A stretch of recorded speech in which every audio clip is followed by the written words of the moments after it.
Why do we hiccup? Let's explore this strange, sudden sound our bodies make. Hiccups happen when your diaphragm, the muscle that helps you breathe, suddenly spasms. This causes a quick intake of air that snaps your vocal cords shut, making the hic sound. Common triggers?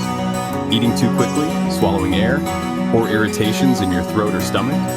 Luckily, hiccups usually only last a few minutes.